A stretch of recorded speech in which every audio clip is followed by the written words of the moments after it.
Madame, monsieur, bonsoir. Il est présenté comme un golden boy qui a le flair pour faire des affaires, mais également le discours pour exister politiquement.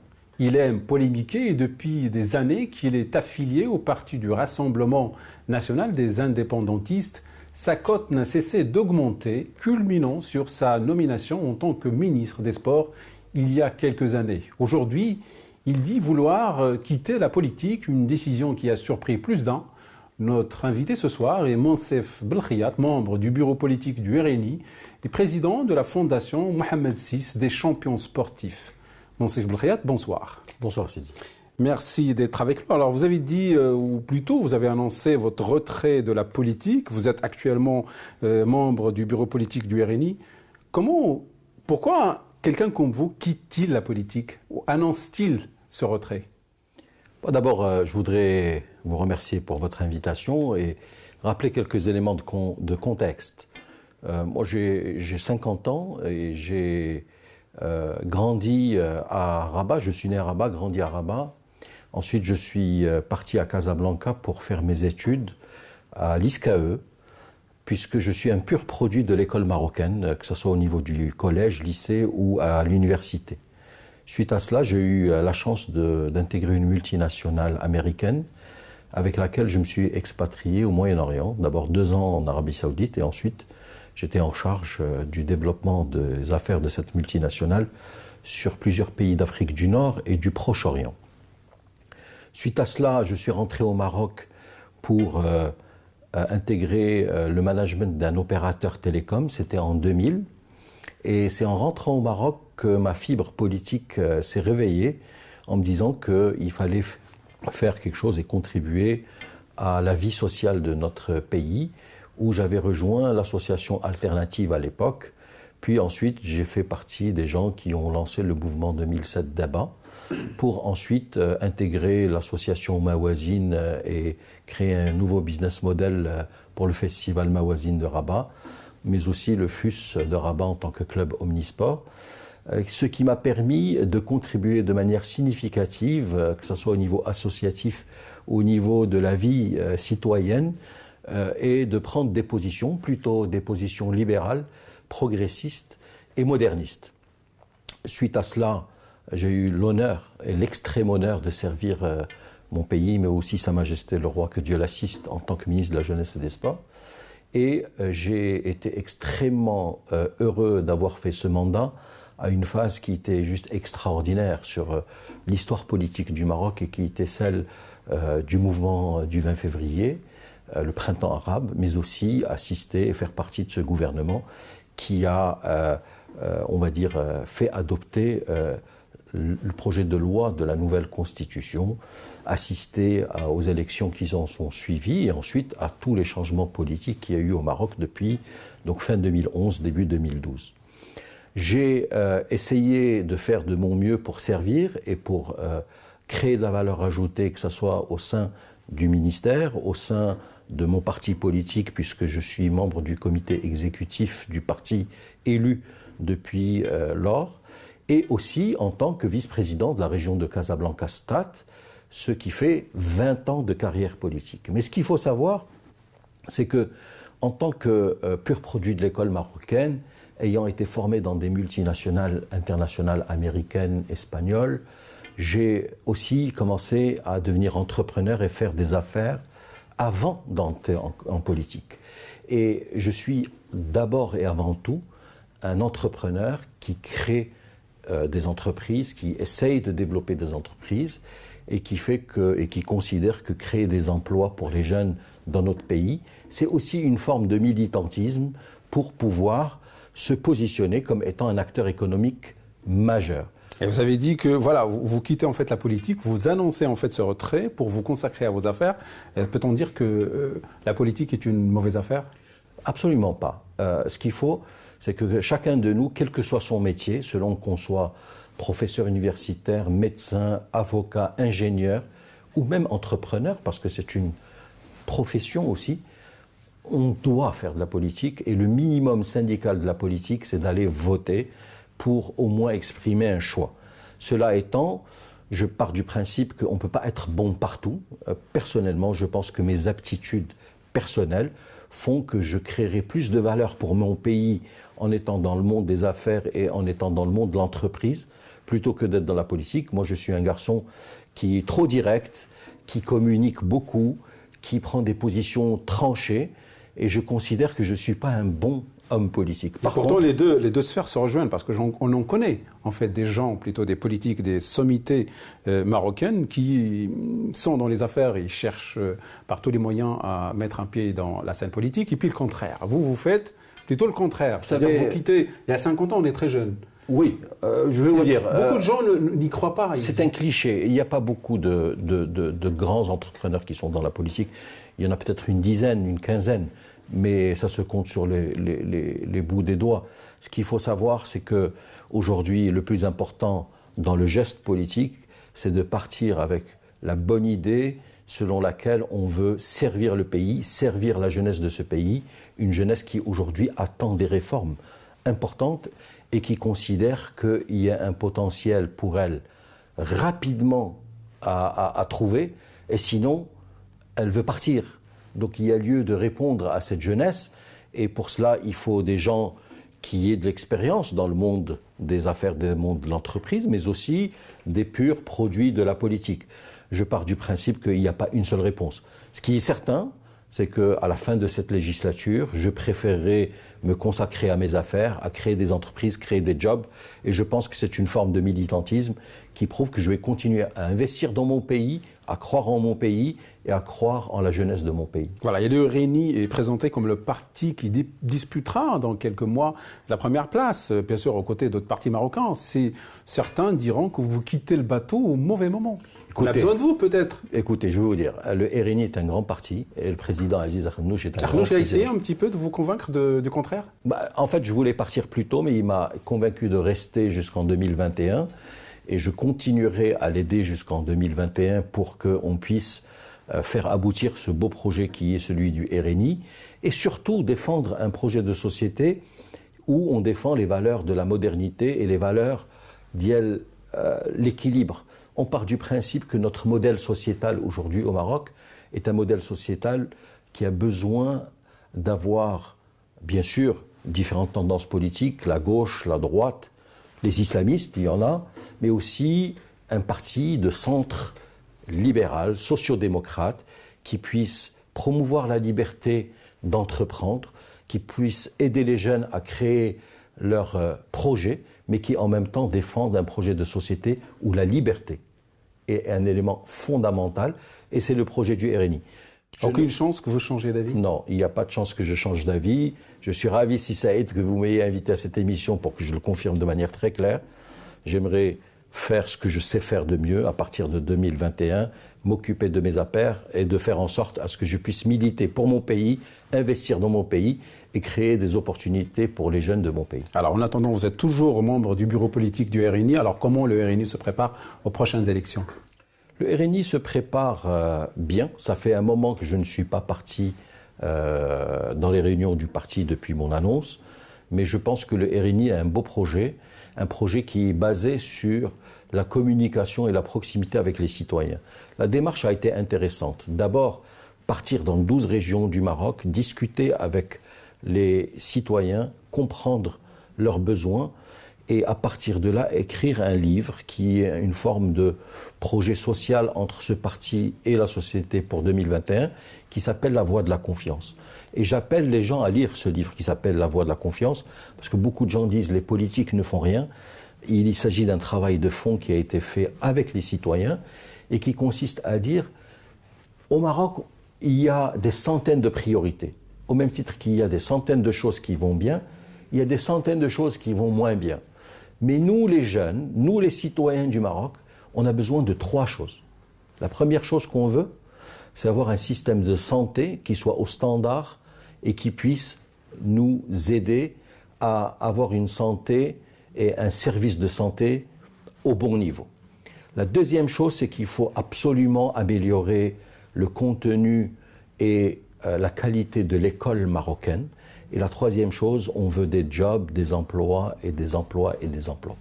Le RNI est parti dans cette stratégie qui est de se concentrer son plan d'action sur comment créer des jobs, comment apporter des solutions qui soient au bon standard par rapport à la santé publique, et enfin comment faire en sorte à ce que l'école devienne l'école qu'on connaissait avant, jadis. Vous êtes un pur produit de l'école marocaine, je suis un pur produit de l'école marocaine, je suis fier de l'école marocaine qui était la nôtre. Je suis vraiment désolé de voir comment on en est arrivé là. Et par conséquent, il y a lieu de redresser la situation. Ensuite, le RNI a décidé de partir dans le cadre d'un nouveau programme pour aller dans les villes moyennes. Et on est parti dans le cadre d'un programme de 100 villes où tous les membres du bureau politique sont partis pour être à l'écoute des citoyens et écouter leurs doléances par rapport à leur vie quotidienne. Mais comme j'ai quitté la politique, vous êtes en train de me tirer vers le monde politique, je préférerais plutôt qu'on aille sur d'autres axes. J'ai une question quand même qui est en relation avec le RNI. Vous êtes toujours membre du bureau politique, on ne peut que vous poser des questions. Bon, on va en profiter, mais c'est les dernières réponses politiques. C'est un honneur que vous me faites. Mes dernières questions, ce sont les miennes. En fait, le RNI, elle a une équipe de choc quand on passe en revue en fait, le bureau politique. Il n'y a que des sommités, des gens surtout des Golden Boys comme vous. Mais il y a une critique vraiment qui est adressée, mais de manière récurrente à RNI, c'est qu'il y a beaucoup de têtes pensantes, mais peu de politiciens. C'est faux. Le RNI est un parti d'abord qui a 40 ans. Le RNI a été créé en 1900. Je parle du RNI d'aujourd'hui. Mais le RNI est un grand parti qui a 40 ans et qui a des soubassements dans toutes les régions du Maroc. Nous avons aujourd'hui des jeunes. Le président Arnouch, depuis qu'il est arrivé, a mis en place une vraie stratégie pour créer ce qu'on appelle des associations et des mouvements de femmes, de jeunes, d'ingénieurs, d'avocats qui aujourd'hui travaillent tous les jours sur le terrain pour préparer les élections de 2021. Il y a aussi ce que vous appelez des stars, mais en fait c'est des stars de par leur travail et leurs résultats. Quand je vois le travail et les résultats d'un ministre comme Moulay Hafid El-Alami, les résultats sont juste extraordinaires.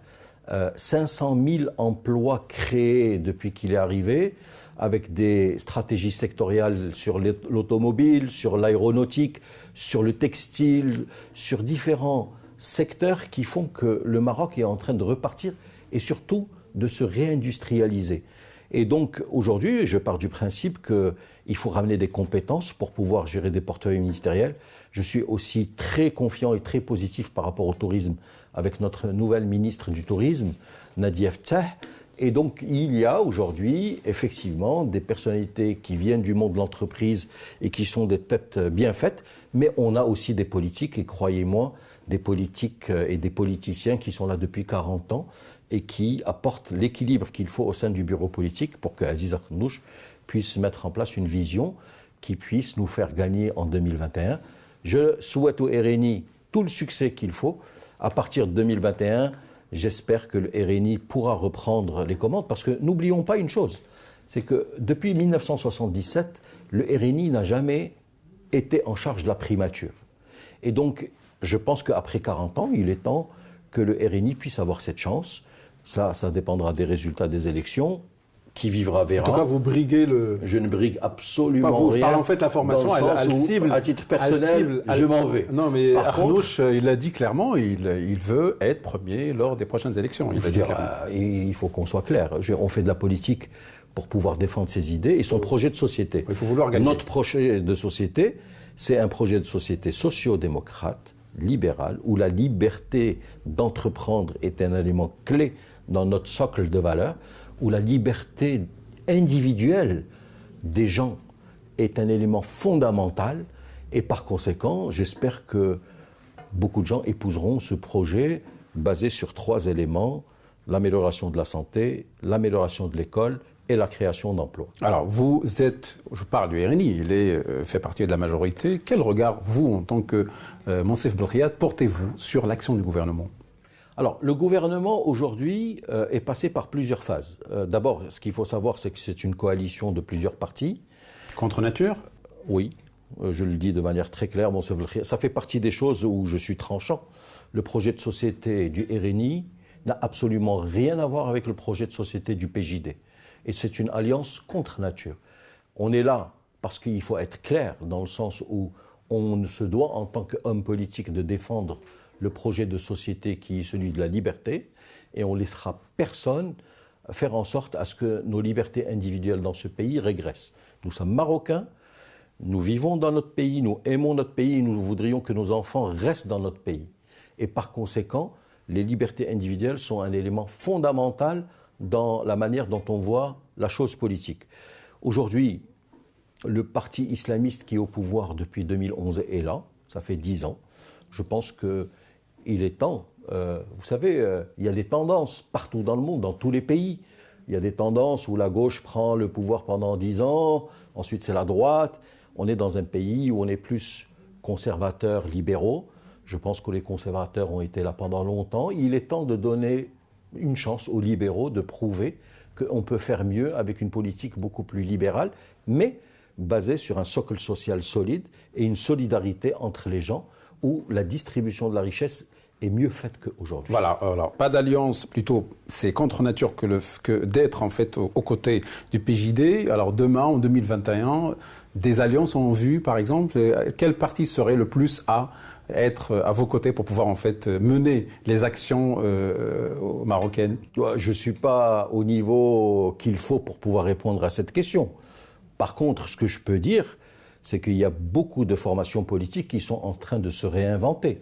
J'ai vu ce qui est en train de se passer, par exemple, au PAM.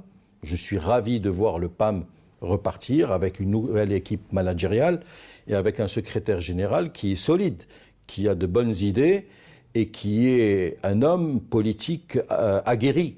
Je pense que le PAM pourra créer la surprise. Je pense aussi qu'il y a du bon travail qui est fait. Et pourtant, il est présenté maintenant, on dit que c'est un parti qui est en train de se banaliser. Non, vous savez, je veux dire... Et on parle aussi de beaucoup de départs qui prennent la destination, en fait, d'ailleurs, du RNI. Non, c'est un parti qui est passé par un passage à vide au niveau de ce qu'on appelle le leadership. Je pense qu'ils ont réglé leurs problèmes il y a une semaine.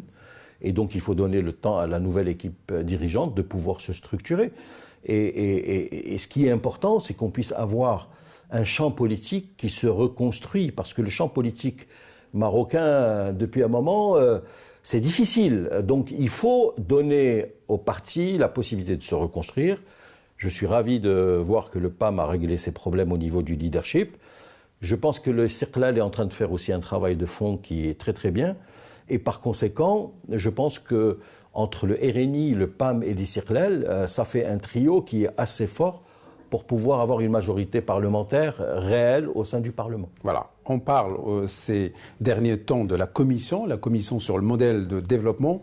Si vous pouvez, en fait, le Maroc, il est connu par un nombre mais incalculable de diagnostics qui ont mis le point sur là où ça fait mal. En fait, ça fait... Quelle valeur ajoutée serait celle de cette commission, selon vous ? En quoi on a besoin de cette commission, selon vous ? Je pense que notre pays a besoin de commencer à opérationnaliser les diagnostics qui sont faits soit par des commissions, soit par des cabinets de conseil en stratégie qui travaillent pour beaucoup de ministres et beaucoup de ministères. Vous savez, quand vous voyez des présentations, ces présentations sont faites par de grands cabinets mondiaux en stratégie, qui ont de l'expertise, qui ont ce qu'on appelle du benchmark dans d'autres pays pour savoir ce qui a fonctionné, ce qui n'a pas fonctionné. Et donc, on est les champions du diagnostic. Mais on doit devenir les champions de comment opérationnaliser, comment mettre un plan d'action et le mettre sur le terrain. Et le bon pilotage qu'il faut. Exactement. Donc, à partir de là, moi, je pars du principe qu'il n'y aura jamais de modèle de développement tant que l'école n'est pas réglée. Et l'école ne pourra être réglée que si on se met d'accord de manière définitive sur le contenu de l'école. Quand je vois que un ministre... L'idée avancée, pardon, je vous interromps, avancée qu'il faut... Je préfère finir mon idée. Allez-y. Quand je vois que en fait, ça va dans le même sens que vous. Un ministre de l'Éducation nationale qui a travaillé d'arrache-pied pour faire passer une loi cadre dans laquelle il met que quelques matières pourraient être enseignées en langue étrangère et qui est un homme politique qui, de son domicile, sans qu'il ait aucun positionnement institutionnel, parce qu'il n'est ni président de parti, ni parlementaire, et qui bloque le vote de cette loi, j'ai un problème. J'ai un problème qui est Où est l'institut? Parlez de qui? D'Abdillah Ben Kiran. Et donc, moi, aujourd'hui, je lui pose la question de manière claire et frontale. C'est Abdillah Ben Kiran, est-ce que vos enfants n'ont pas appris le français et l'anglais pour pouvoir être outillés à se battre, avoir un emploi, à développer leurs performances? Je connais ces enfants. C'est des enfants bien éduqués, mais qui parlent français et anglais. J'aimerais que nous tous donnions cette chance à tous les Marocains, sans exception, pour qu'ils parlent les langues étrangères, justement. Qu'ils aillent dans le digital, qu'ils aillent dans l'informatique, pour que le monde a changé. Quelle école doit-on choisir? Est-ce que c'est une école bicéphale avec une école privée et une autre publique, ou doit-on axer les efforts sur une seule école, que tous les Marocains puissent y aller? Il ne faut pas qu'il y ait pas de... Mais moi, de mon temps, quand j'avais 12 ans ou 13 ans, c'était chouma d'aller à l'école privée. C'était les ratés qui allaient à l'école privée. C'est le contraire maintenant. Mais aujourd'hui, c'est le contraire. Peut-être pas le contraire parce que c'est une question de moyens. Mais ce que je peux vous dire, c'est qu'il faut que l'école publique reprenne ses lettres de noblesse et ça peut se faire rapidement en 5, 6, 7 ans. Il faut aider les professeurs à devenir meilleurs en les formant et en les payant mieux. Il faut changer le contenu pédagogique et mettre les langues et le digital et l'informatique et la philosophie pour permettre aux enfants de débattre et d'avoir une syntaxe de raisonnement et de débat au sein de l'école et au sein du lycée pour pouvoir être de vrais citoyens. Comprendre où est le bien, où est le mal, ou comprendre que veut dire la théologie, la place de Dieu dans l'esprit, la conscience, ce genre de choses. C'est la seule et unique solution pour avoir des citoyens qui peuvent aujourd'hui être des citoyens du monde. Le monde a changé. Le monde est devenu tout petit grâce à Internet. Vous allez être surpris par la qualité des enfants que nous avons. Parce qu'aujourd'hui, quand vous allez sur le terrain et que vous voyez les enfants que nous avons, c'est des enfants qui sont totalement arabisants, qui apprennent l'anglais sur Internet et qui ne sont pas du tout francophones. Voilà, il ne reste pas beaucoup de temps. Donc moi, ce que je vous dis, c'est qu'aujourd'hui, si on veut un vrai modèle de développement pour répondre à votre question, il faut fixer l'école. C'est la priorité. L'école, l'école et l'école. Et vous êtes président de la Fondation Mohamed VI des champions sportifs. Il nous reste 4 minutes. Un bilan? C'est une fondation qui a été d'abord initiée suite à l'accord de Sa Majesté Mohamed VI, que Dieu l'assiste. Donc on est très honoré d'avoir le nom de Sa Majesté le roi Mohamed VI pour cette fondation. C'est une fondation qui aujourd'hui est celle des champions. Donc tous ceux qui ont été soit champions du monde, soit champions olympiques, soit ont participé aux Jeux olympiques, soit ont été champions d'Afrique. Et donc c'est des champions de 27 disciplines différentes. Nous avons aujourd'hui 860 adhérents. Nous couvrons pour ces 860 adhérents tout le socle, on va dire, lié à la couverture sociale et médicale pour eux et pour leurs conjoints et pour leurs enfants. Nous faisons des activités qui sont extraordinaires, notamment des activités liées à la formation, mais aussi nous prenons en charge l'école, le lycée et l'université pour leurs enfants. Sa Majesté, tous les ans, envoie 20 pèlerins pour Manasik al-Hajj et on leur remercie.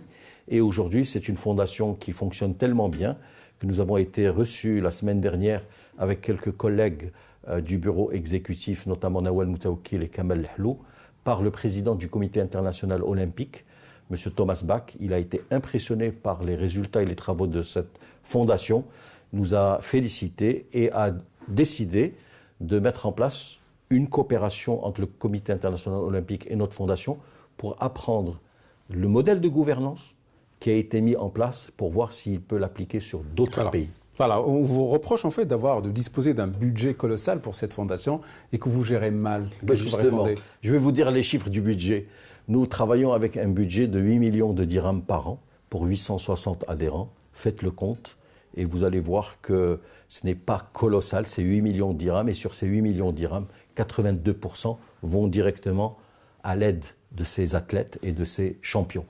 Donc, on va dire que c'est de la politique, ça fait partie du jeu de la politique qui est de critiquer. Quand on voit quelque chose qui fonctionne, on la critique, mais ce n'est pas grave. Je pars du principe, en tant qu'entrepreneur, que tant que les choses avancent et qu'on a la reconnaissance internationale et mondiale, c'est pas grave. Vous avez déclaré que 80% des sportifs ont bénéficié, c'est ça? Bénéficié de vos actions, pourquoi pas 100%? 82% de ce budget va directement à l'aide des sportifs. Les 18% qui restent sont pour le fonctionnement de la fondation. D'accord. Alors le cas de Timoumi, on vous a accusé de l'avoir laissé tomber. Est-ce que c'est vrai? Absolument pas. Dites-nous la vérité. D'abord, je vous dis la vérité de manière très claire. Timoumi est un ami. Nous l'avons invité à faire partie de la fondation à plusieurs reprises. Il a préféré ne pas faire partie de la fondation parce que Timoumi vient d'un club qui s'appelle Ittihad Touarega et a préféré que son club et l'écosystème de son club de Ittihad Touarega prennent en charge sa maladie. Timoumi... Quel est son état de santé aujourd'hui?